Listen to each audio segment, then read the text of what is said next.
예, 감사합니다. 허남nen이라고 하고요. 밴쿠버에 살고 있습니다. 그, 일본에 대해서는 좀 공부를 좀 하고 있고요. 해도 잘 모르겠는 분야가 많아서 어떻게 했으면 좋을까 고민이 많습니다. 그래서 여기 이현숙 선생의 제안으로 큰 책을 한번 읽자고 한 이제 모임이 돼서 그 책을 보니까 이게 한 천 페이지가 훨씬 넘잖아요.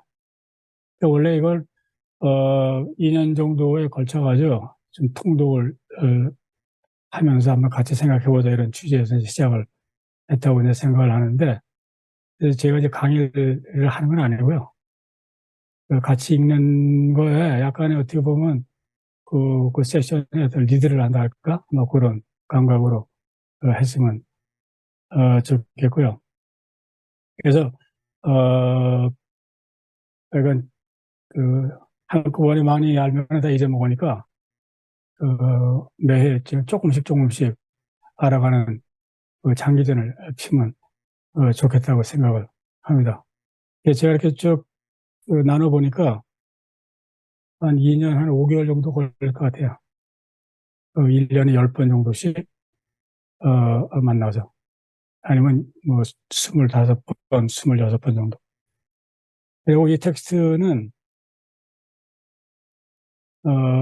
영어 독자들을 위해서 소권의 일본학을 하는 사람들이 거의 한 10년 정도를 모임을 결성해가지고 만나고 토론을 하고 해서 어떻게 보면 일본의 사상사, 종교사를 요약적으로 한 권의 편집물로 만들어서 읽힐 수 있을까 하는 것의 결과물입니다. 그래서 여기에 참여 학자들은 맨 뒤에 보시면 알겠지만은 굉장히 많고요. 각 분야에서 나름대로 열심히 하는 사람들의 그, 그 땀과 그 노력의 결실이기 때문에 잘 엮어졌다고 이제 생각을 하고요. 그래서 이게 일본어로는 출판되지 않았습니다. 일본어로는.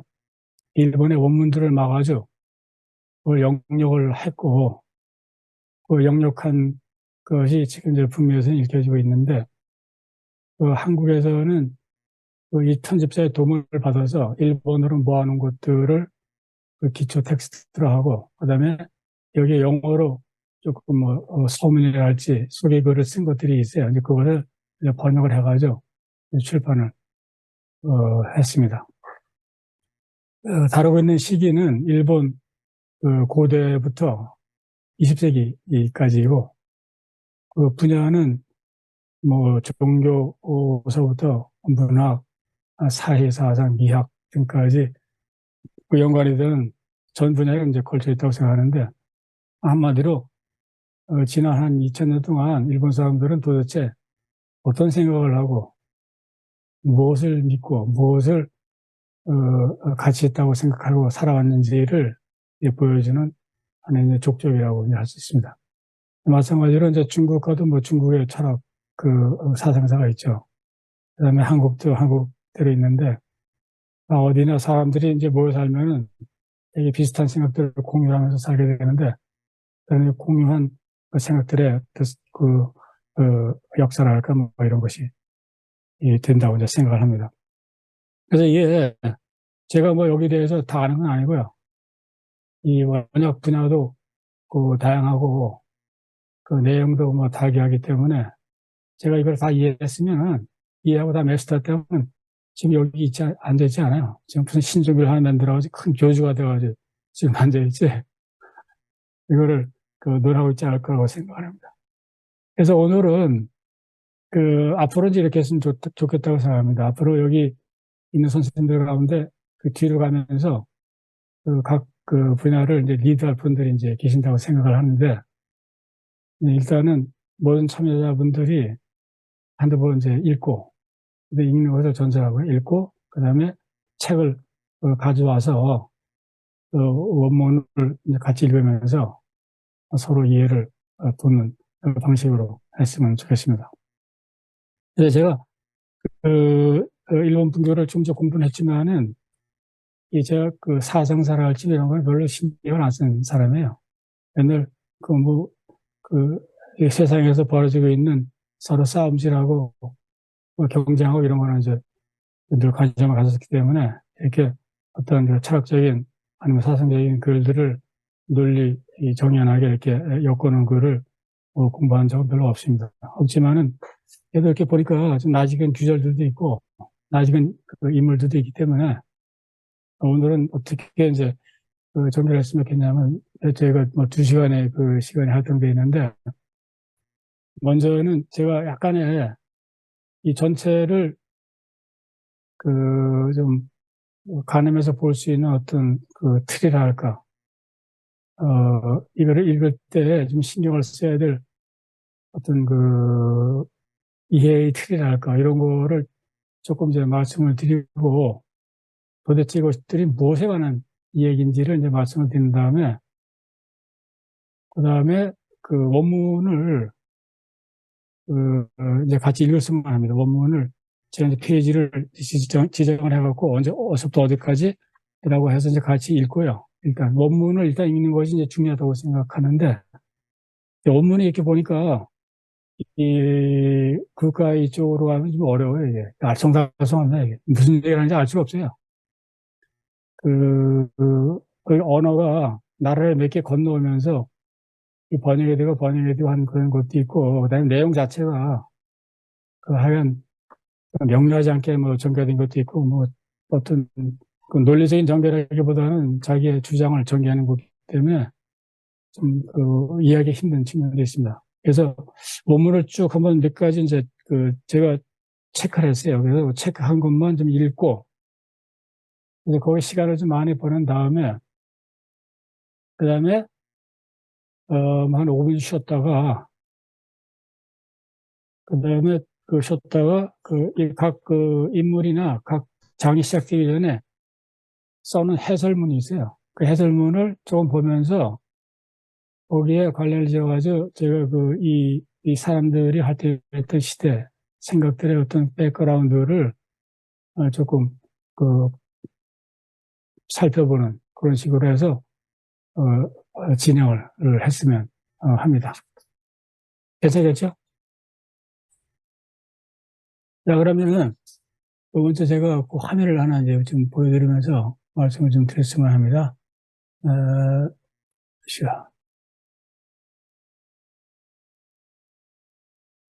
자, 오늘 이제 할 게 이 책의 31페이지부터 이제 71페이지까지고요. 31페이지까지는 이걸 이제 전부 한 다음에 읽어보면 좋겠다고 이제 생각을 합니다. 자, 이거를 이제 먼저 이제 말씀을 좋겠는데, 이게 뭐냐면은, 그 인간이 있고, 그 다음에 그 어딘가에 뭔가 있어요. 있는데, 이것이 그 직접 알 수 있거나 경험할 수 있는 그런 것이라기보다는 하나의 이제 믿음의 대상으로 이제 존재하는 거죠. 근데 그 믿음의 대상이 되는 것들은 뭐 인간 역사에 보면은 그 민족에 따라 나라에 따라 시대에 따라 다양한데 근데 어떤 그 믿음, 하여간 뭔가 절대적인 것이라고 생각되는 것의 그 대상에는 그 신도 있을 수 있고 기독교적인 신도 있을 수 있고 그다음에 그 불교 세계에는 깨달음도 있을 수가 있고 경험하면서 믿는 거예요. 그다음에 여기서 나오는 불신, 그 법신, 어떤 불교 진리의 그 못일 수도 있고, 그 다음에 뭐 절대자일 수도 있고, 그런데 동양에서는 그 태극이라고 이제 얘기를 했잖아요. 뭔가 약간 절대적인 뭔가가 있다고 이제 믿는 거죠. 유교에서는 그것이 뭐 리라고도 했고, 천리라고도 했고, 성이라고도 했고, 그죠? 그 다음에 그 일본 이 책에 뒤에 가면은 그 철학자들, 근대 철학자들이 나오는데 이 사람들은 뭘 믿었냐면은 절대무를 믿었어요. 절대무. 그 신이 있는 게 아니라 아주 절대적인 무가 있다. 무. nothingness. 뭔가를 이제 믿는데 인간은 뭐 어쨌든 간에 다 믿는다고 생각합니다. 무언가를. 어떤 사람들은 그 자기가 믿지 않는다고 생각하는 사람도 있어요. 근데 가만히 따져보면 자기가 믿지 않는다는 것을 믿는 거예요.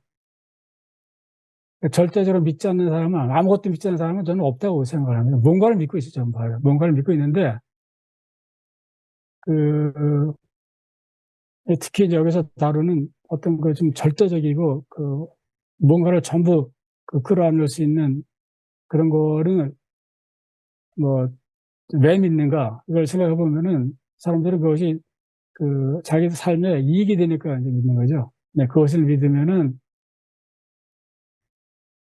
여기 끝이 잘 안 나오네. 이렇게 보면, 그, 무언가 모든 문제를 해결해 줄 것 같고, 그걸 알면은 생사를 넘어서 평안을 가져다 줄 것 같고, 자기가 원하는 거를 가져다 줄 것 같고, 행복해질 것 같고, 근심 없이 살 것 같고, 뭐 등등의 여러 가지 욕구들과 희망들이 있잖아요. 근데 그런 것들이 기본이 돼가지고 이제 믿는다고 생각을 합니다. 그러면서 동시에 이제 그곳에 이제 이르고자 하는 거죠. 명상을 하든 아니면 성당에 가서 열심히 기도를 하건 하여간 그런 상태에 이르고자 하는 그 희망, 욕구. 근데 이제 역사적으로 보면은 그 믿는 대상에도 이제 품질이 있는 것 같아요.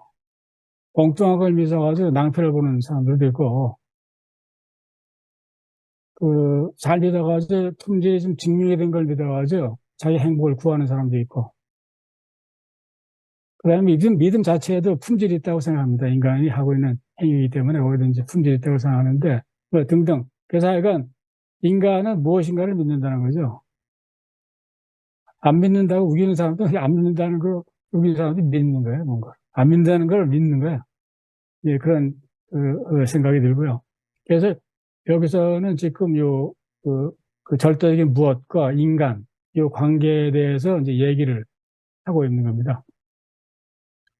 이것이 어떤 이제 그 사상가들이나 종교가들은 이것이 어떤 그것이 저 바깥에 있는 것이 아니라 그 자기 안에 있다고 이제 생각을 하는 거죠. 안에 있다고. 저 안에 있는데 이 현재 여기 살고 있는 나의 의식에서 이거를 알기가 좀 쉽지가 않아요, 이게.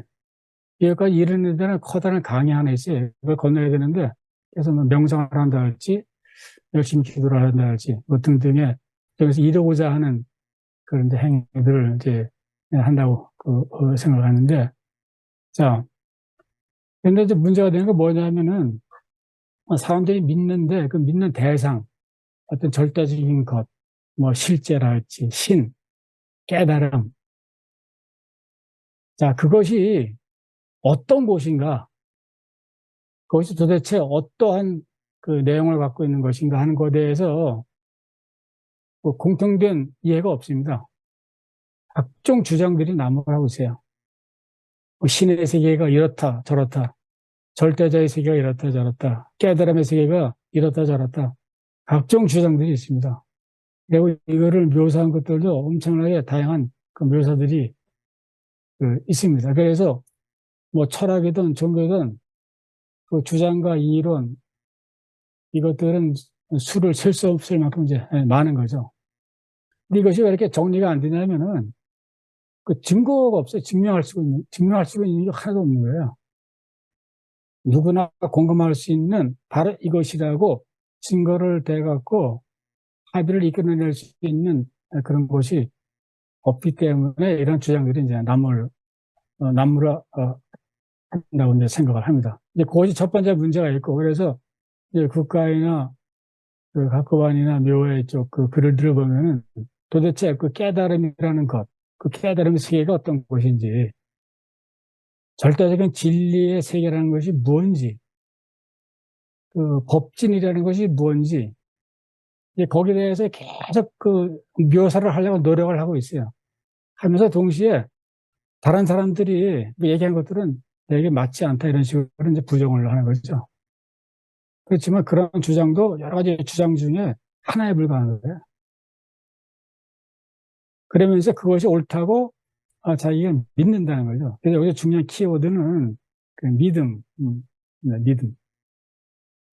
그것이 이제 큰 문제가 하나 있고 두 번째는 그럼 그곳에 자기가 그렇게 묘사하는 그런 절대자의 세계, 깨달음의 세계, 뭔가 모든 것이 해결되는 하여간 뭐 이상적인 그런 세계에 어떻게 이룰 수가 있는가, 다다를 수가 있는가.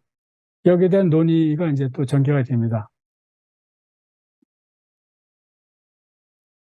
깨달음을 어떻게 알 수 있는가? 깨달음을 어떻게 성취할 수 있는가? 신의 왕국에 어떻게 들어갈 수 있는가? 등등 여러 가지의 그 제안들이 있죠. 그 다음에 철학적으로도 한번 접근해 보려고 논리를 쌓아갑니다. 논리를. 엄청나게 쌓아가는데 결국은 다들 못 따라요. 못 따라고 다시 내려옵니다. 그러니까 뭔가 하여간 인간하고 그것하고 사이에는 그 건널 수 없는 어떤 강이 있어요. 강이. 그럼 어떻게 이걸 돌파할 것인가 할 때 답은 결국 믿음이라고 생각을 합니다. 믿음. 이렇다고 믿는다 하는 거에 의해는 이제 해결 방법이 없다는 거죠. 논리적으로 아무리 올라가봐야 여기까지 못 올라가요. 그렇잖아요? 그래서 결국은 마지막에는 믿음에 의존할 수밖에 없다. 그런데 그 믿음이라는 것이 사람마다 각각 다르기 때문에 누구나 공유할 수 있는 그런 하나의 믿음은 있을 수가 없는 거죠. 제 각각이 되는 거죠. 왜냐하면 그 믿음이 옳다고 그러다고 얘기할 수 있는 증거가 없어요. 그런데 그 인간이 죽은 다음에 사후의 세계를 많이 얘기하지만은 아무도 모르는 거예요. 왜냐하면 죽어서 사후의 세계에 갔다가 다시 인간 세계로 돌아와가지고 가봤더니 이렇다라고 얘기해 준 사람이 하나도 없었잖아요. 그죠?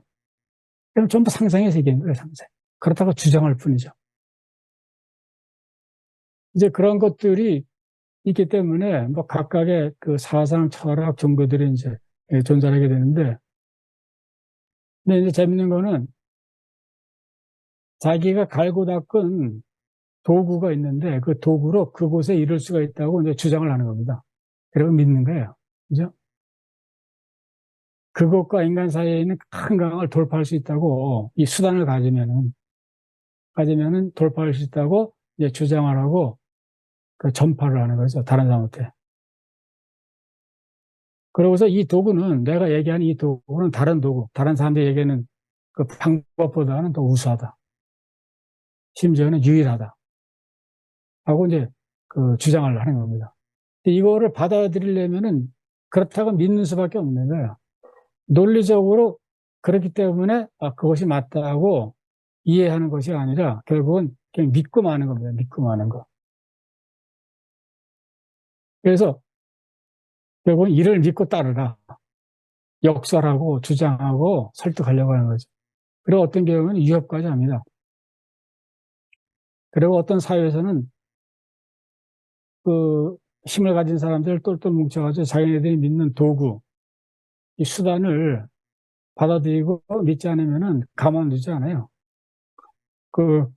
재밌는 게, 조선시대 때 가톨릭이 들어왔잖아요. 천주교가 들어왔는데, 그 가톨릭 그 역사에서 조선의 첫 번째 순교자가 1780년대 초에 누구냐면 윤지충이라는 사람이 윤지충. 윤지충인데 이제 기독교를 이제 받아들였어요. 받아들이고서 세례도 받았는데 몰래 받았죠. 어머니가 돌아가셨어요. 어머니가 돌아가셔가지고 장례식을 치르고 이제 제사를 지내야 되는데 기독교 교리에 따르니까 이 신주를 모시면 안 돼. 신주. 그 이름을 써가지고 이렇게 붙이는 거 있잖아요. 우상숭배라 그래가지고.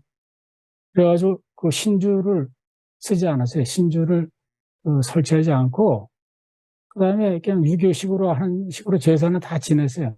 다 지냈는데 어떤 사람이 그걸 밀고 해가지고 잡혔어.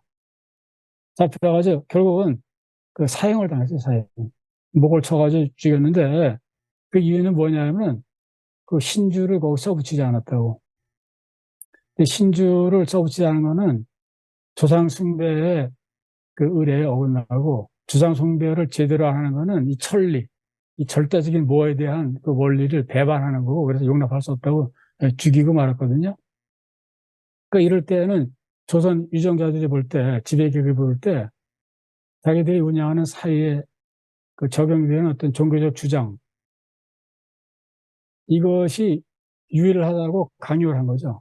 이거를 받아들이지 않으면 전부 제거해버렸습니다. 목숨을 끊어버렸거든요. 그러니까 이게 얼마나 무서워요. 서구에서 중세 때 기독교를 믿지 않으면 가만두지 않듯이 그런 거죠. 그래서 이런 믿음이라는 것이 여러 가지 측면이 있는데 아주 무서운 측면도 있는 거예요. 이게. 자기가 주장하는 걸 믿지 않으면은 왕따를 시키거나 아니면 심지어는 린치를 가하거나 아니면은 아예 목숨을 없애버리는 그런 그 일까지 인류 역사에는 이제 비일비재하게 많았던 거죠. 그런데 이 도구, 저 곳에 다다르기 위해서 사용해야 되는 도구, 수단, 이것이 결국 뭐냐 하면은 결국은 가장 보편적인 것이 의뢰입니다. 의뢰. 의뢰. 뭔가 몸짓의 동작을 해갖고 이렇게 절차를 따라서 하면은 거기 이른다고 믿는 거죠. 근데 이런 의뢰를 통해서 저것까지 도달했다는 증거는 없어요. 그렇잖아요? 증거는 없고, 전부 이, 이, 이 주장, 믿음에 이제 불과하다, 이런 그 얘기입니다. 그래서, 어, 그래서 보면은, 이 초기 불교에 여기에서 뭐, 저희가 오늘 다루는 데서 보면은 그 깨달음의 세계, 그 법진, 그 무언가 절대적인 원리가 그대로 실제한 요것이 어떠한 곳인지 거기에 대한 논의가 있고, 그 다음에 더 많은 부분을 찾아내는 것은 여기 어떻게 다다를 수 있는가. 여기만 다다를 수 있으면 모든 게 다 해결될 텐데 여기에 다다를 수 있는 길이 무엇인가. 그 길이, 그 길이 여기 나온 세 사람은 하나 있다. 하나 있는데 그 길이, 그 도구가 다른 사람들이 얘기한 도구보다 훨씬 우수하다. 그리고 이거를 받아들이면 여기에 다다를 수 있다고 주장을 하는 그런 이야기들입니다. 그러니까 뭐 하나 더하기 하나는 둘 해가지고 이해할 수 있는 게 아니라 믿음이 그냥 기초가 되어 있는, 그렇게 믿지 않으면 아무것도 안 해요. 저는 이거 안 믿거든요. 안 믿기 때문에 이 사람 얘기하는 게 별 중요하지도 않아요. 중요하지도 않아요, 사실. 그렇지만 이런 믿음을 따라가지고 이루어진 사회 현상들이 엄청나게 있었기 때문에 이제 재미있는 거죠. 자, 그런데 요 세 사람, 특히 이제 쿠카이가 전개한 그 주장, 그런 믿음, 이것이 일본 사회에서는 엄청나게 받아들여져 갖고 실제로 많은 사람들이 이 사람의 그 리더십 밑에서 뭉쳐가지고서 불교 신앙을 이제 전개를 시켰습니다. 그래서 이 종파가 이제 진원종이라고 하는데 그 진원종이 일본에서는 큰 종파 중에 하나가 됩니다. 그래서 간단하게 이제 인트로덕션을 하고요. 그 책을 전부 이제 갖고 계시리라고 생각을 하기 때문에 우선 첫 번째 31페이지 나온 쇼트크 태자 17조 헌법 어디 있어요? 그 책 있으시죠? 거기에 32페이지를 보시면은 그 성닥 태자라는 쇼트크 태자라는 사람이 있었는데 이 사람이 17개까지를 얘기를 했다는 겁니다. 얘기를 했는데 그 얘기한 것 중에 몇 가지 먼저 읽어보겠습니다.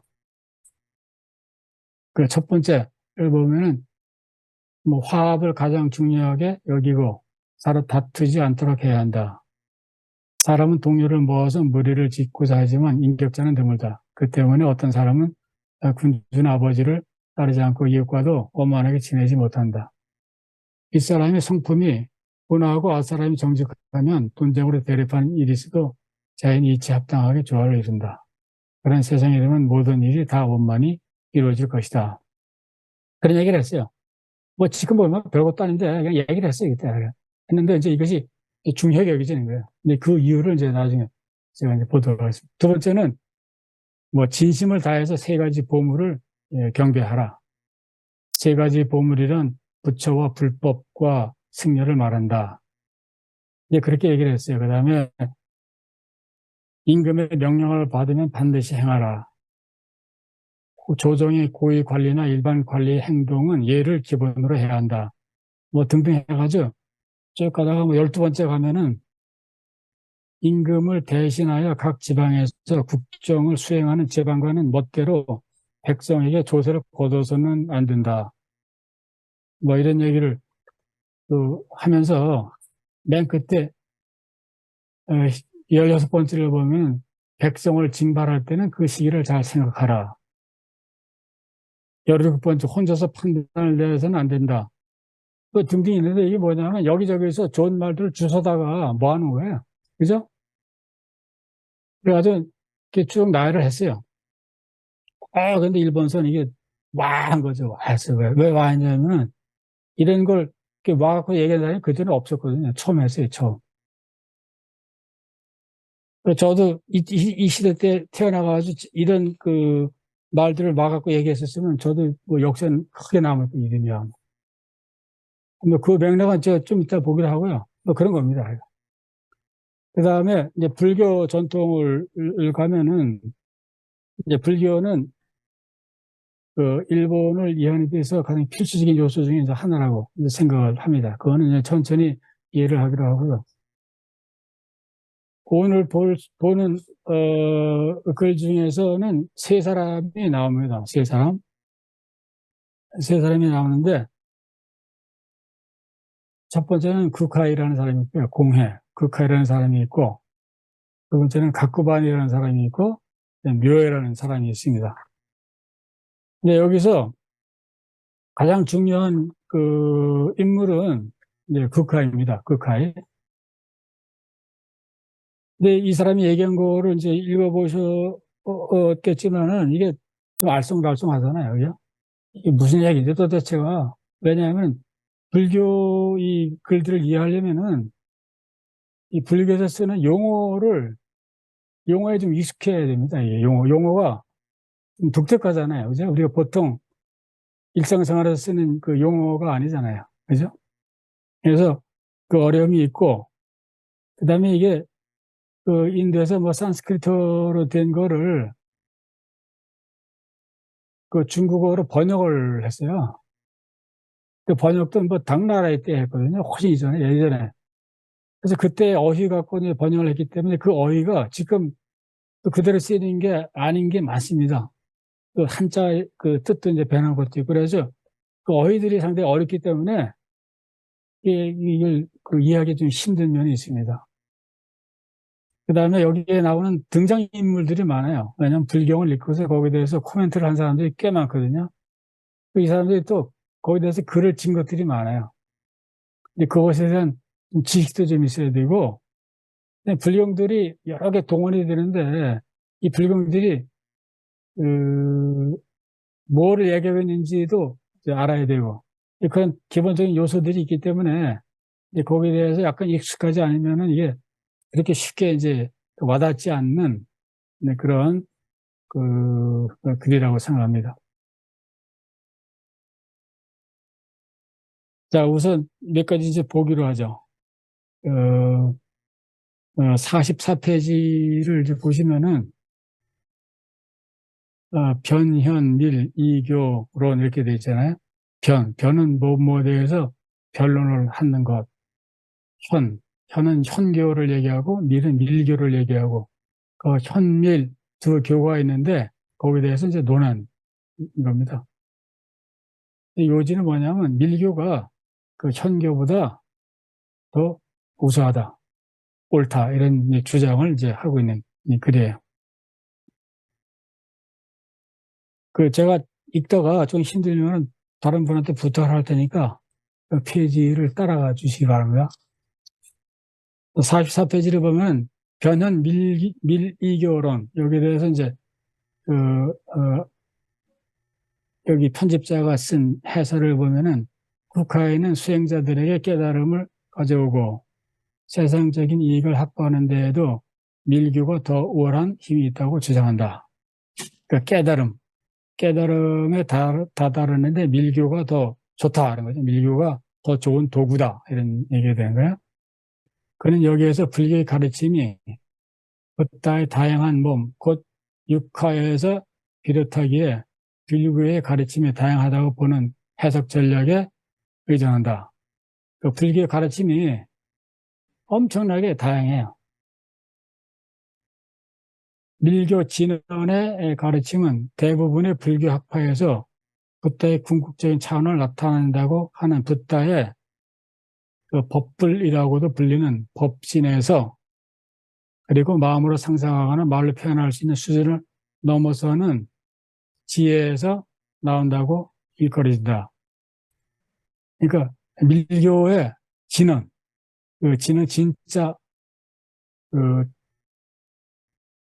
말이라는 뜻이거든요. 진짜. 그 진짜의 어떤 언어, 밀교 진원의 그 가르침은 그 붓다의 궁극적인 그 차원을 나타내는 그 법불, 그 법진이라고 하는데,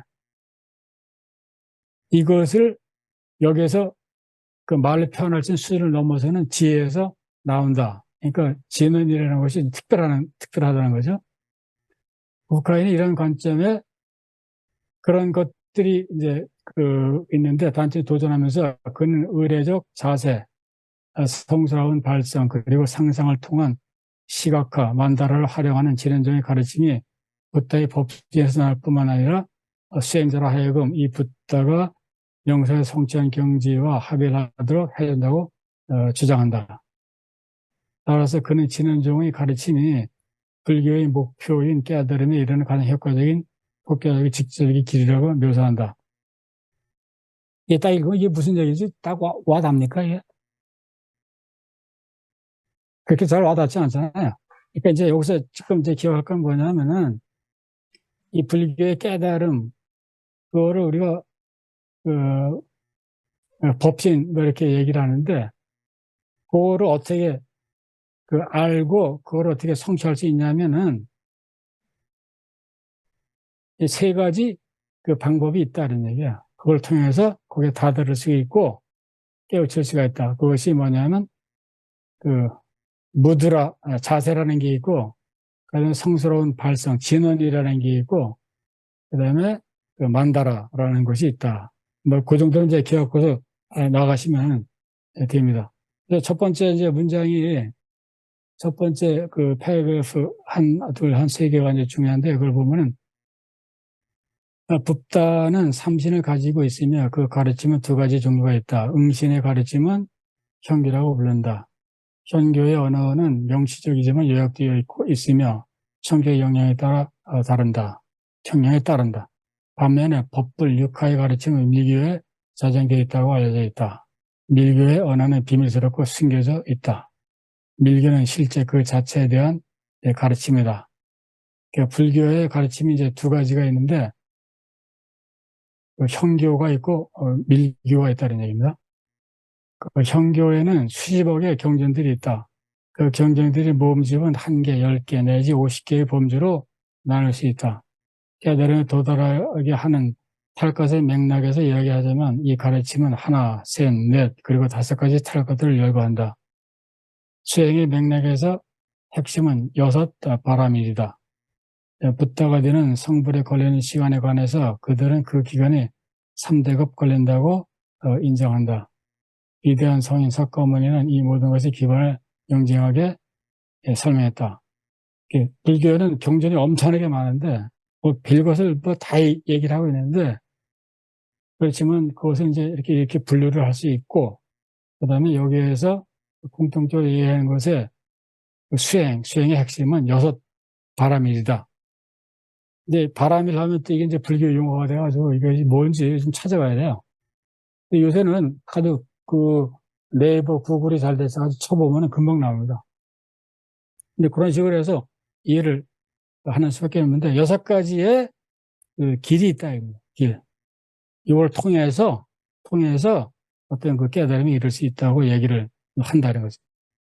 반면에 밀교 경전의 모음집 중 금강, 정경의 가르침에 의하면 법신불이 인간의 몸으로 화신한 석가모니는 보살의 길에서 초지를 아직 달성해야 하는 사람들, 이승, 소승과 대승의 제자들, 본부들 등의 사람들을 위하여 삼성의 가르침을 전하였다. 반면에 보신으로서의 타수용 시인은 예컨대 초지 이상의 보살들을 위하여 형교의 포괄적인 일생을 가르쳤다. 이러한 가르침들은 모두 형교의 가르침들이다. 붓다의 자수용 시인은 한 무리의 수행자들과 더불어 법을 스스로 즐기는 차원에서 삼밀의 가르침을 함께 설한다. 이것이 이 가르침, 일교의 가르침이 이것이다. 근데 여기서 이제 보시면은 뭐 경전이 많아요. 불교는 경전이 한 수백 개가 되는데 이제 그 중에서 이 밀교에서는 딱 한 경전에 집중을 한 거야. 그것이 금강정경이에요. 금강정경을 보니까 이러이러한 얘기가 있더라. 그러니까 그것이 가장 이 깨달음, 그 법신에 이르는 길이다. 그래가지고 여기에 이제 근거를 해서 이제 국화가 자기의 주장을 이제 전개를 하는 겁니다. 그러니까 여기서는 많은 경전 중에 이제 하나를 선택을 한 거죠. 하고서 이제 이 논지를 이제 따르는데 그 다음 그 페이지에 보면은 뭐 타수용신, 초지, 자수용신, 뭐 삼멸 이런 게 이제 저 불교적 용어예요. 이게 무슨 얘기인지 그 딱 안 오잖아요, 그죠? 예컨대 타수용신은 다른 사람들을 그 위에서 그 있는 그 붓다의 몸이라는 뜻이에요. 그 다음에 자수용신은 그 자체를 위해서 있는 그 붓다라는 뜻입니다. 이런 식으로 이제 되어 있고요.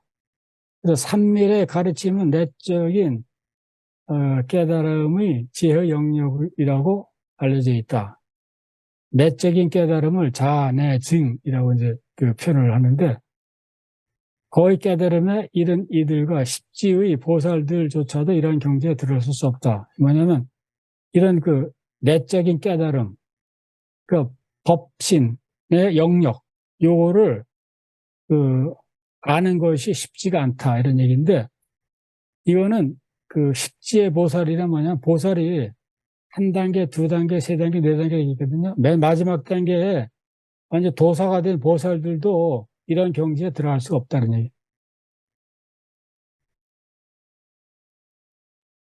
그렇다면 하물며 이승의 제자들과 범부들은 어떻게 들어갈 수 있겠는가? 누가 이 법당에 들어갈 수 있겠는가?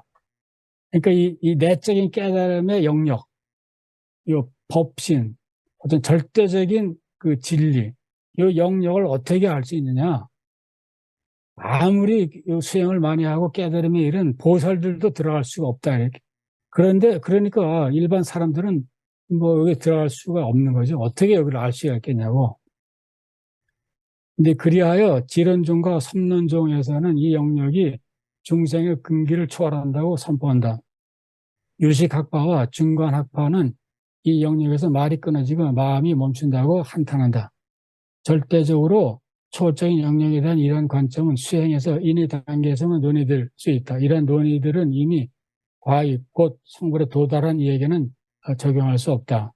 이게 뭐냐면은, 근데 불교에 여러 이론들이 있거든요. 그 경전에 기초해가지고서 뭐 깨달음이 어떻게 이룰 것인가에 대해서 논한 여러 가지 이론들이 많은데 크게 이제 여기에 유식학파라고 있고 유식학파, 그다음에 중간학파라고 있는데 여기에서는 어떻게 했냐면은 이 절대적인 진리, 이 깨달음의 그 세계는 그 말로서 표현할 수 없기 때문에 그다음에 일반 중생들의 근기를 초월하기 때문에 알 수가 없다 이렇게 이제 얘기를 한다는 거죠.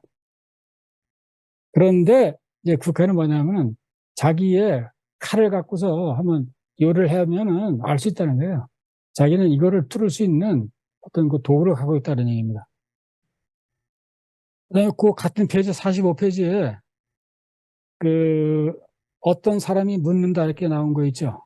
끝에 이제 그거를 이제 좀 보시면 이렇게 띄엄띄엄 이제 가면서 다 읽을 수가 없기 때문에 띄엄띄엄 가면서 이제 보이도록 하겠습니다. 과거의 불법을 전하는 자들은 논서들을 광범위하게 저술하고 여사삭파의 가르침을 극찬하고 널리 펼쳤으며 경제는 새 모험집에 관하여 강론하였다. 그 두루마리들이 실제로 커다란 집도 채울 것이고 한 사람으로서는 평생이 걸려도 거의 결국 그 글들을 다 읽을 수 없을 것이다. 이 논문을 추가하는 노력을 하는 것은 왜인가? 왜 무슨 이름이 있는가? 답은 이제 국가에 관한 답입니다. 아직 이루어야 할 것이 많이 있고 따라서 이 글을 저술할 필요가 있다. 이전의 스승들이 전한 것은 모두 현교이고 여기에서 우리가 다루고 있는 것은 밀장이다. 사람들은 아직 밀장을 잘 이해하지 못한다. 그러므로 나는 팔과 낚시의 바늘을 다루듯이 조심스럽게 경론에서 핵심적인 단락들을 뽑아내고 엮어서 그대가 살펴볼 수 있도록 손글을 만들어주려고 한다. 이게 뭐냐면 저 떨어진 그곳, 절대적인 진리, 깨달음의 세계가 무엇인지 설명한 그 글들은 엄청나게 많다는 거죠. 엄청나게 많고 뭐 평생 걸려도 읽을 수가 없는데 왜 당신은 또 그런 얘기를 하고 있냐 하니까 여태 것들은 전부 실패를 했다는 거예요. 그래서 자기가 새로운 것을 이제 펼치겠다 이런 얘기를 합니다. 그래가지고 거기 보면 질문 답 있고 질문 같은 페이지에 46페이지에 보면 질문에 그대가 말하듯이 가르침이 이러한 메시지를 담고 있다면 왜 이전에 불법을 전한 사람들은 이러한 메시지를 논하지 않았는가? 그러니까 당신은 자신 있게 얘기를 하는데 그런데 그 이전의 사람들은 왜 당신이 지금 얘기하려고 하는 거를 왜 얘기하지 않았을까? 묻는 거야. 근데 그러니까 여기에서 여섯 가지의 이 스승들은 그 피상적인 것을 따랐다. 그래서 그거를 제대로 설파하지 못했다. 심오한 것을 뭐 여러 가지 논했지만 결국은 어떤 거기 감춰져 있는 비밀을 놓치고 말았다. 그래서 내가 얘기하는 것이다. 이렇게 이제 주장을 합니다. 47페이지에 중간쯤에 보면은 그 질문이 있죠. 질문. 그 증거를 꼭 들어보고 싶다. 네가 얘기하는 것이 맞는지 어떤지 한번 증거를 좀 얘기해달라. 하니까 국가가 나는 인륜을 던져서 그 태양을 던져가지고 그대의 어둠을 부수겠고 금강을 휘둘러갖고 그대의 혼란을 진압하겠다 하면서 자신 있게 자기 주장을 펼칩니다. 그러면서 여기 이제 천선자의 설명이 나오는데 그래서 국가에는 이어서 경과, 경전과 주석 모두에서 장문의 불교 텍스트들을 인용하고 각각에 대해서 짧은 비평을 쭉 가했다. 뭐 이런 얘기입니다. 그러면서 국가에는 여태까지 이러한 깨달음의 세계, 불법의 세계, 법신의 세계 이런 것에 대해서 논한 것들이 모자란다, 충족되지 않는다 하는 거를 쭉 여태까지 논했던 사람들의 업적 생각들을 이제 비판해가면서 자기 입장을 전개를 하고 있습니다. 그러면서 그 48페이지에 가면은 여태까지 한 사람들은 그 중간쯤에 있어요. 용수가 썼다 해가지고 그 두 번째 패러그래프를 보면은 이 10가지 유형의 인식 과정 중 앞의 9유형은 진리와 연결되지 않는다. 오직 마지막 종류의 마음만이 진리와 연결되고 그 진리의 경계를 구현할 수 있다. 이렇게 얘기를 합니다. 이거 뭐냐면 6가지 많은 사람들이 얘기를 했는데 이 진리의 세계까지 올라가면 하려면 10개의 계단을 통과해야 되는데 6가지 사람들은 아무리 해봤어요. 9개의 계단밖에 올라오지 못했다. 이런 얘기입니다. 그래서 자기가 그 10번째 계단, 10번째 유형을 여기에서 얘기를 하니까 이제 그것을 들어라. 이런 얘기입니다. 그래서 결론 부분에 보면은 49페이지 결론 보면은 결론 부분, 질문, 그 내가 이야기한 것에 따르면 법신의 내증지의 경계를 설하는 것을 밀교로 하고 내증지, 이 내적으로 그걸 실현하는 겁니다. 내적으로 실현하는 거, 법신, 그, 불교 깨달음의 경지, 이 천국일 수도 있고요. 신일 수도 있어요. 기독교에서는. 약간 뭐, 유교에서는, 태극일 수도 있고, 천리일 수도 있는 거예요. 그런 거를, 그, 영역을 설하는 것을 밀교라고, 한다. 불리고, 그 밖의 것은 형교라고, 불린다. 네가 얘기한 것을 보니까, 여기서 내증지의 경계라고 했는데, 경계가 해석이 잘못된 거예요, 이게. 영역이에요, 영역. 영역을 설하는 것을 밀교라고 하고, 그 밖의 것은 형교라고 하는데, 그런데, 그렇다면 왜 석존이 설한 경에 비밀이라는 장명이 있는가? 하고 이제 물었어요. 그러니까 답을 천과 밀의 뜻은 다양해서 이루 헤아릴 수가 없다.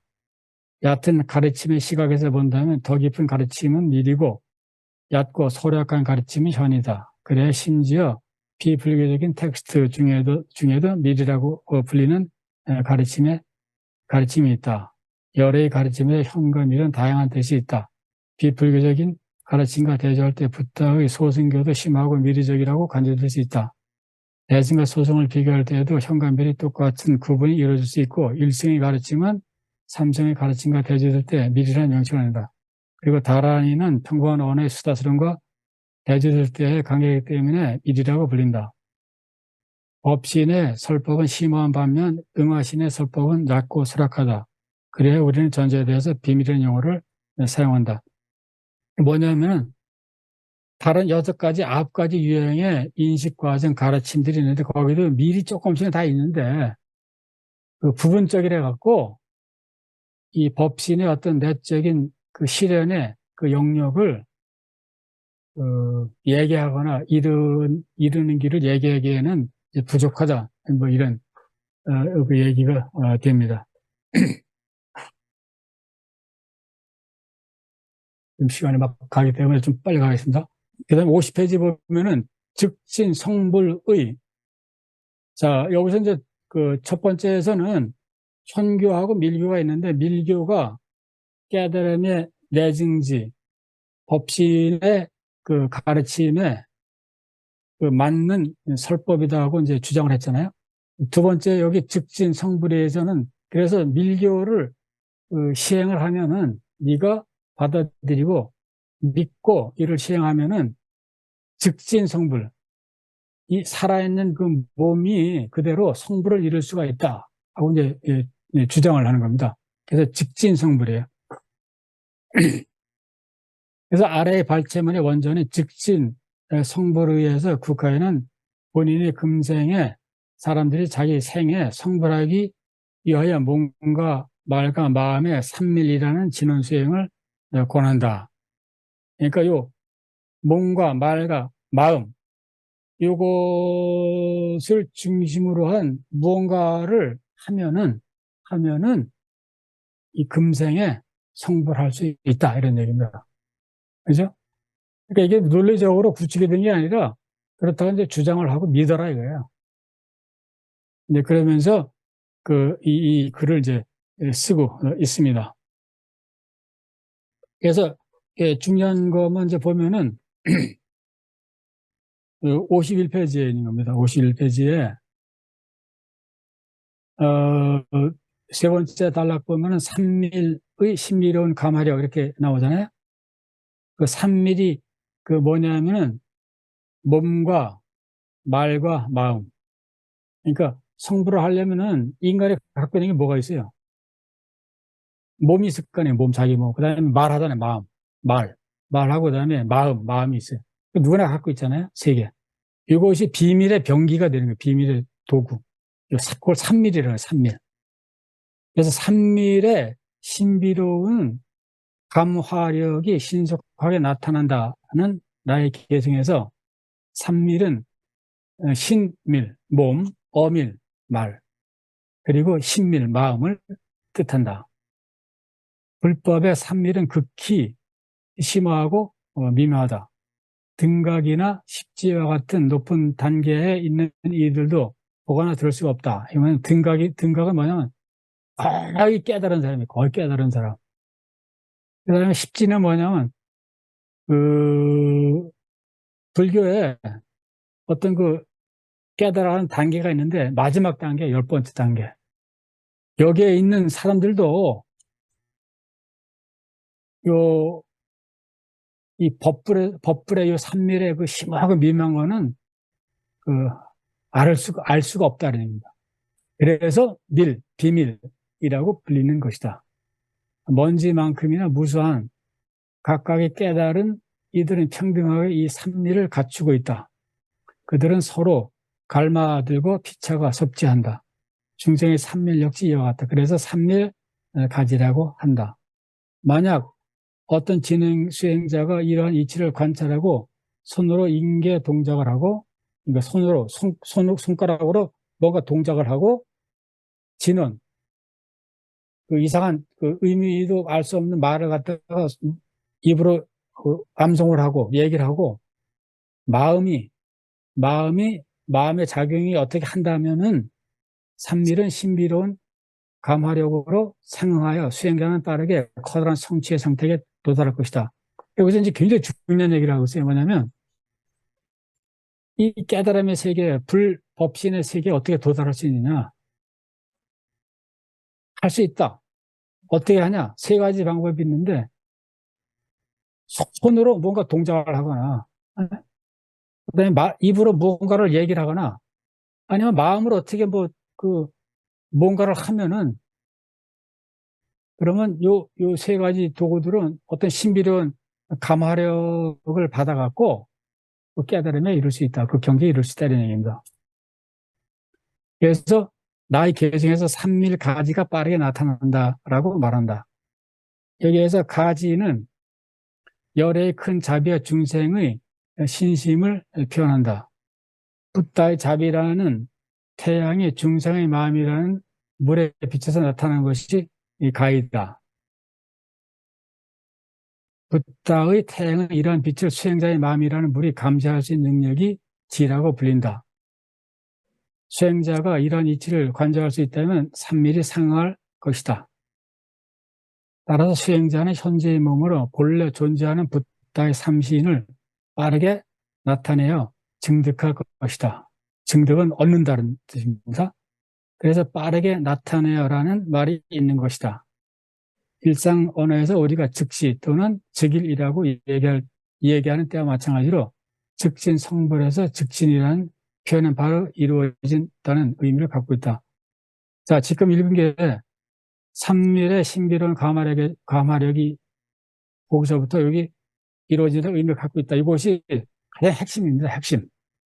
이 국가회가 얘기하고자 하는, 그 다음에 이 사람이 설파하고 있는 그 진원종의 가장 핵심이에요. 뭐냐면은 여기서 가장 키워드가 뭐냐면은 이 가지입니다. 가지. 그러니까 지금 그 부처의 세계가 있잖아요. 부처의 세계. 내가 있잖아요. 내가. 근데 어떻게 저 세계에 이룰 수가 있는가? 저걸 깨달을 수가 있는가? 그 세 가지 그 길이 있다. 뭐냐면 이 언어가 있고 언어. 그러니까 진언이 있고 그 입으로 그 뭔가를 얘기를 하고 그다음에 손가락으로 뭔가를 하고 마음으로 뭔가를 하면은 가, 가가 발생한대요. 가가 뭐냐면 이 붓다가 내리는 자비예요. 자비가 쫙 비친다 이거야. 그게 가입니다. 가는 첨가하다 할 때 가짜잖아요. 에딩이에요. 에딩. 그러니까 요 삼밀을 하면은 요걸 하면은 이 붓다의 자비가 그거에 은혜를 내려가지고 비춰주는 거예요. 이게 가. 그럴 때 은혜를 내쳐줄 때 이런 그 자비의 빛이 딱 오면은 놓치지 말고 잡아라. 이게 지야, 지. 예? 그래서 부처의 자비가 가해지면은 졸지 말고 그걸 꽉 잡아라. 지. 잡으면은 그럴 때 신비한 작용이 일어나갖고 그 법신의 세계에 들어갈 수 있다는 얘기입니다. 근데 이제 나중에 나오지만은 예를 들어서 이 사람이 이제 그, 철파하는 것이 가장 중심이 뭐냐면 이 가지입니다. 가지 기도. 이거를 통해서 그 깨달음의 세계에 들어갈 수 있다, 인간. 부처와 한 몸이 될 수 있다. 이 절대적인 세계와 한 몸이 될 수 있다 하는 겁니다. 그래서 이제 이것이 그 다른 짓을 하면 안 돼. 이 언어, 진언, 그다음에 손 갖고 하는 뭐 있어요, 이게. 손 갖고 뭐 이렇게 작동하는 게 있는데 그거하고 그다음에 마음, 만다라를 보고서 마음을 한 곳에 모으면은 그러면 이 부처의 그 자비가 작동을 해가지고 뭔가 빛을 비춰주는 거예요. 그럴 때 그 빛이 오면 꽉 잡아라 그래. 잡으면은 너는 그 내증의 세계로 들어간다는 얘기입니다. 이 말이 돼요? 그런 거예요, 이게. 그래가지고 이제 그다음에 보면은 성자 실상이가 있습니다. 성장 실상인데 뭐 다 비슷한 그 얘기를 이제 하고 있고요. 그 시간이 꽤 갔네. 그다음에 이제 54페이지 가면은 그 비장도약이라는 게 있어요. 여기서 뭐냐면은 그래서 자기가 지금 얘기하고 있는 것이 제가 아까 말씀하신 10가지의 단계가 있다고 그랬잖아요. 10가지 단계가 있는데 6가지의 모든 가르침과 뭐 주장들은 9단계까지는 다 얘기를 했어요. 9단계까지는. 마지막 하나를 못 해가지고 깨달음의 세계를 못 들어갔는데 그 마지막 단계에 그거를 얘기하고 있는 거예요. 그리고 마지막 단계가 왜 다른 것들보다 이렇게 위에 있는지, 왜 효율적이고 그 깨달음에 사람을 인도하는 그런 그 마음인지 이제 그거를 설파하고 있는 그런 얘기입니다. 그래서 현교는 경전을 공부하고 자기 수행을 하고 뭐 하고 뭐 하여간 밀교 말고 하는 모든 그런 거는 그 1단계에서부터 9단계까지는 처리를 할 수 있어요. 처리를 할 수 있는데 마지막 10단계는 밀교로 가야지만은 처리할 수 있다. 이런 해결이 될 수 있다 하는 것을 주장을 합니다. 그래서 여기 이제 사람들이 수행하고 뭐 공부하고 노력하고 하는 거를 10단계로 나눈 거예요. 이게 마지막 단계가 최고라는 거죠. 이제 그것만 하면은 그러면 이제 그 법신을 성취할 수 있다. 들어갈 수 있다. 이런 얘기가 되는데 이제 우선 보죠. 어떻게 얘기하고 있냐면은 첫 번째 보통 사람들의 양 같은 마음. 그러니까 이게 보통 사람들의 마음이라는 거죠. 이것은 성찰이 없는 향락주의자들의 마음가짐이다. 그들은 동물적인 충동에 맹목적으로 지배되지만 사랑의 진정한 본성을 이해하지 못하면서 불구하고 여전히 사랑을 경험할 수 있다. 이런 마음의 사람들은 누구냐면 그 다음 페이지 보면은 뭐 자석의 철을 끌어당기듯이 남자들과 여자들은 서로를 쫓아 달려가고 달에 노출되었을 때 수정이 물을 흡수하듯이 부모와 아이들은 서로에 대하여 애정을 품는다. 하지만 부모와 아이들이 서로에 대하여 큰 애정을 품더라도 그들은 애정의 진정한 특성을 알지 못하고 남편과 아내가 서로를 사랑하더라도 그들은 사람의 진정한 특성을 자각하지 못한다. 뭐 등등 해가지고 그냥 보통 사람들이 사는 그 이야기입니다. 그것이 가장 밑바닥이라는 얘기예요. 그러니까 조금 어떻게 보면 그 건방지잖아요. 그죠? 그런 것도 있죠. 그러니까 보통 사람들이 사는 거에 다 가장 밑바닥이야. 그러니까. 네? 이 사람이 볼 때는. 그다음에 두 번째 그 단계는 뭐냐면은 유교적인 마음이에요. 유교에서 윤리 덕목을 수행하는 그러한 것들. 그런 것은 그다음에 불교에서 교율을 치밀하게 따르고 수행을 하는 것. 요가 두 번째 단계다. 두 번째. 굉장히 낮잖아요. 그죠? 그래가지고, 예컨대 두 번째 어리석은 아이의 금욕적인 마음의 마지막 단락을 보면은 5가지 이 덕목들, 인, 의, 예, 지, 신. 이 유교의 이제 5가지 덕목인데 사람들이 5가지 덕목들을 실천할 때 질서가 있고 조화롭다. 그래서 나라가 이거를 실천하면 평화롭다. 가정에서 이런 덕목을 실천하면 뭐 아주 평화롭다. 질서가 유지된다. 등등 얘기를 하는데 이게 유교 최고의 가치거든요. 근데 이거는 불교 자기가 볼 때는 두 번째 단계밖에 안 된다는 거예요. 두 번째. 10가지 단계 중에서.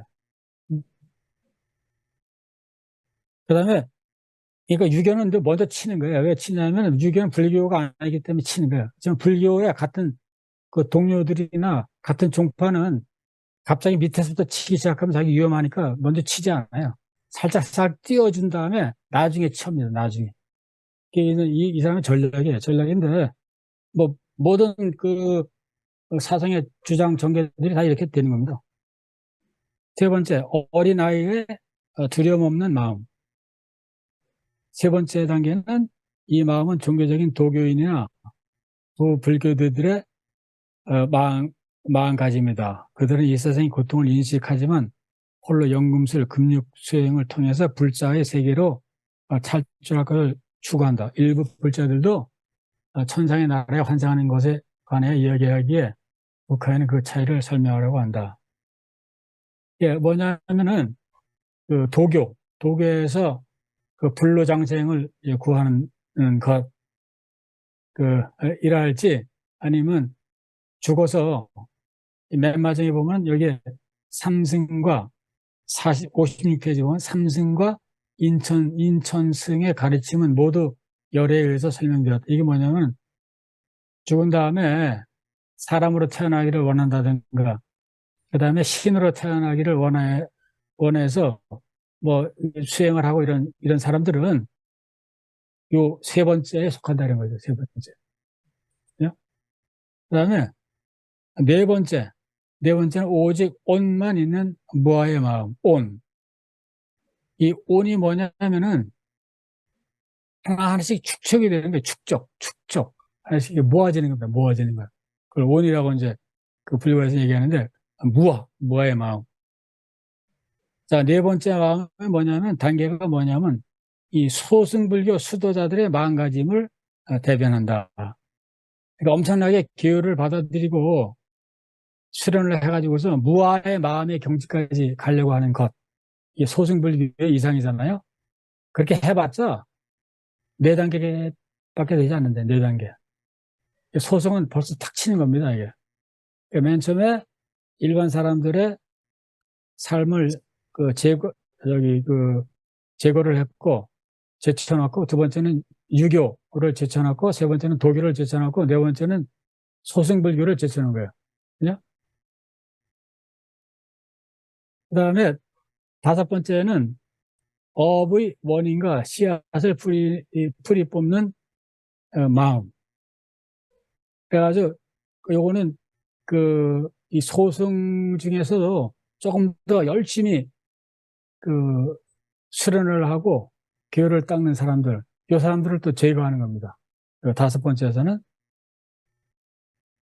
그 다음에 여섯 번째가 있는데, 여섯 번째는 뭐냐면, 다른 이에 관심을 두는 대승의 마음.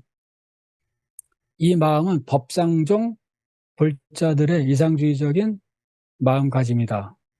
그들은 모든 중생과 하나됨을 체험하고 자신들의 수행을 해양하여 스스로뿐만 아니라 다른 이들을 돕는데 다만 마음의 구성물에 초점을 두어서 마음과 실상의 하나됨을 체험하는 능력은 제한되어 있다.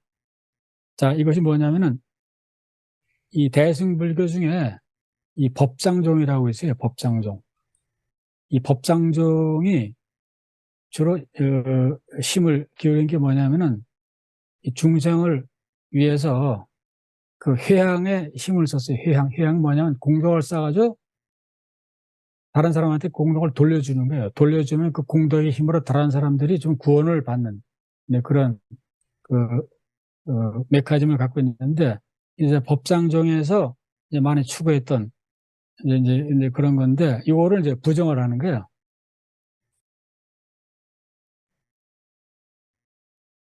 그래가지고 여기에서는, 이 법상 중에서는, 사상적으로는 뭐를 중시하냐면은, 열애장 사상에 이제 기초를 두고 있습니다. 이거 보면 보살들을 위한 가르침이 있어서 다른 이에 관심을 두는 승이라고 한다. 그들은 인공, 법공의 이공과 삼성으로 자기 집착의 티끌을 씻어내고 다른 일을 이롭게 하는 수행을 갖춘다. 그들은 아라야식의 심오한 미묘함을 관조하고 환영이 어떻게 마음의 비실질성을 담을 수 있는지 집중한다. 자, 요 법상종은 당시에 그 국가가 살던 때 굉장히 힘이 있는 몇 절들의 기본 그 불교 사상이었어요. 고후쿠지라고 하는데 고후쿠지, 야쿠시지, 호류지라고 혹시 들어봤어요? 호류지, 법융사, 일본에서 처음 만들어진 절. 그 나라에 다 있는 나라현에 거기 나라에 가면은 흥복사라고 있어요. 고후쿠지. 그다음 나라 야쿠시지라고 하는데 굉장히 큰 절입니다. 이 절들이 기초라고 있는 것이 법상종이에요. 그러니까 국가에는 얘네들이 아무리 해봤자 6단계밖에 안 된다고 이렇게 그 옆으로 제껴놓는 겁니다. 이게. 6번째. 근데 이거는 실제로 이런 절들을 가봐야지 실감이 와요. 왜 얘가 이랬을까? 이 사람이. 그 다음에, 이제 그 유식학파를 이제 여기서 쳤고, 네, 그 다음에는, 어, 7번째에서는 이 불생심을 자각하는 마음 해가지고, 이건 삼론종, 이 중간학파, 나가르주나, 용수, 이 사람의 사상을 기초로 한 그런 종파가 있는데, 이거를 이제 제껴놓는 겁니다. 7번째. 그거는 니네가 아무리 해봤자 7번째밖에 되지 않는다, 이런 거예요.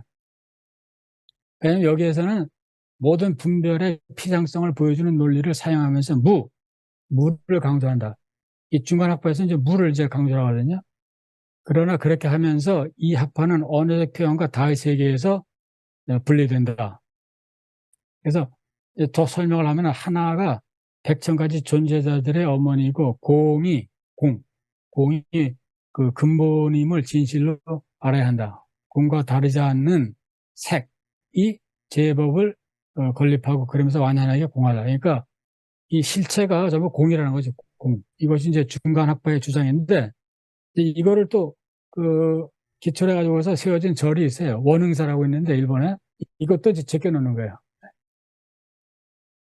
그 다음에 여덟 번째 상도 높잖아요. 8번째는 여기서는 어떤 종파를 옆으로 제껴놓냐면 그 천태종을 제껴놓는 천태종. 이 천태종이 라이벌이 됩니다. 나중에 진원종에 8번째 여실 일도의 무위심 해가지고 스스로의 마음을 있는 그대로 암 또는 공성의 무경심이라고도 일컬어지는 이러한 마음가짐은 천태종의 마음가짐이다. 천태종의 일심은 선정 속에서 고요함과 변화의 합일로 깨달아진다. 북한에는 이러한 마음가짐이 실상에 대한 밀교적 관점이 접근하지만 이원론을 본질적으로 존재하지 않는 것으로 인식하기보다는 극복되어야 할 어떤 것으로 이해한다는 점에서 부족하다고 본다. 그래가지고 이 천태종에 대한 자기 나름의 해석을 하는 겁니다. 이 천태종은 뭘 하냐? 자기가 볼 때는 지휘관, 가만히 머물러 가지고서 이 관조하는 그런 선정 수행을 하는데, 하는데, 그, 그렇게 해봤자 자기와 대상의 그 이원론이 본질적으로 존재하는 것으로 인식하기는 하지만은 그걸 극복을 못한다. 이렇게 이제 결론을 내린 겁니다. 그래서 이 천태종도 제껴놨어요. 그죠? 그 다음 이제 그 아홉 번째는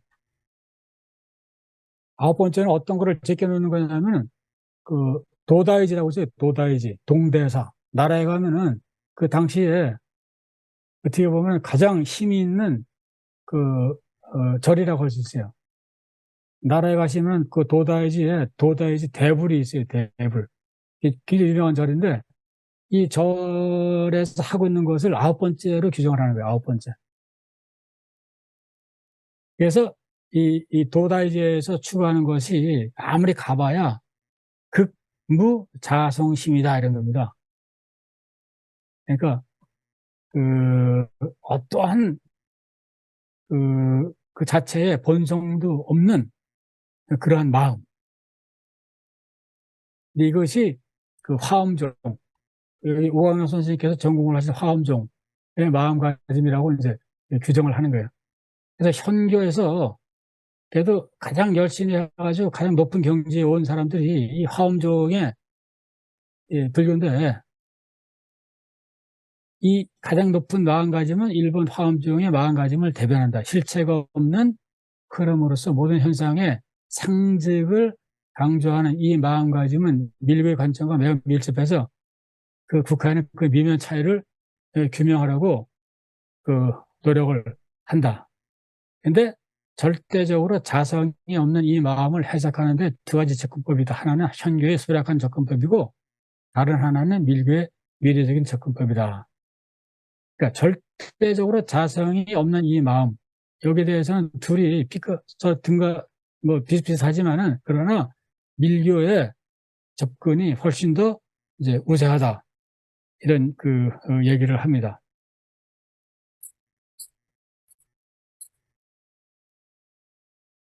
그래서 그 뭐 이게 쭉 이제 거기다 설명이 있어요. 왜 이 사람이 화엄종의 가르침을 아홉 번째로 놓고서 그럼에도 불구하고 그 밀교보다는 자기가 얘기하는 열 번째 단계보다는 왜 그 미치지 못하는지를 그 나름대로 지식을 동원해가지고 이제 설명을 하고 있는 것입니다. 그래서 열 번째, 이게 이제 자기 거예요. 이제 자기가 열 번째. 이것만은 자기의 가르침이 갖고 있다는 얘기입니다. The mind of secret, secret, 장엄, 아주 비밀한 그 장식, 장엄. 이 마음가짐은 밀교 진언종의 마음가짐을 대변한다. 아홉 번째 마음가짐이 실제의 형이상학적인 본성을 최대한 잘 표현했지만 그 마음가짐이 여전히 부족한데 왜냐하면 그 실제의 엄표 불가능한 특성 때문이다. 그러나 우리는 언어를 기술하는 것에 의해서가 아니라 밀교, 의례, 수행을 통해서 직접 참여함으로써 그 실체를 알 수 있다. 이게 뭐냐면 선교는 여태까지 어떻게든지 그 궁극적인 실제 깨달음을 표현을 해보려고 노력을 해왔는데 아무리 이해하려고 해도 그것을 대상화했기 때문에 다다를 수가 없다는 거예요. 그렇지만 자기의 이 밀교의 방법은 뭐냐면 그것을 뭐 기술하고 이해하고 알려고 하는 게 아니라 그냥 거기에 쫙 들어가 버리는 거예요. 전체 몸으로. 참여해 버리는 거예요. 그럼으로써 그 실제를 이제 알 수 있다고 이제 주장을 하는 거죠. 그래서 이제 그 자기의 가르침의 핵심적인 것이 그 다음에 나오는 이야기입니다. 마음의 아홉 단계들은 자성이 없다. 더욱 깊어지고 더 오묘해지면서 이 단계들은 모두 그 다음의 단계에 인해된다. 진언의 미래적인 가르침은 법신에서 한 것이다. 그리고 비밀 금강성은 가장 수승한 진리이다. 오상오지 법계 최사만 그리고 사인은 마음의 열째 단계에서 드러난다. 여기에서 이제 드러난다. 무산 땅의 티끌과 같이 수많은 붓다는 내 마음의 붓다이고 뭐 쭉쭉 해가지고서 열 번째의 그 경지에 들어가면은 그 깨닫는 것이 어떠한 경지인지를 얘기하는 것이고, 그 다음에 그런 깨닫는 경지에 들어가기 위해서는 이 세 가지의 그 도구를 사용해야 된다. 이런 그 얘기를 이제 하는 겁니다. 여기 보니까 시간이 엄청 왔는데요. 그래서 이 국가이고요.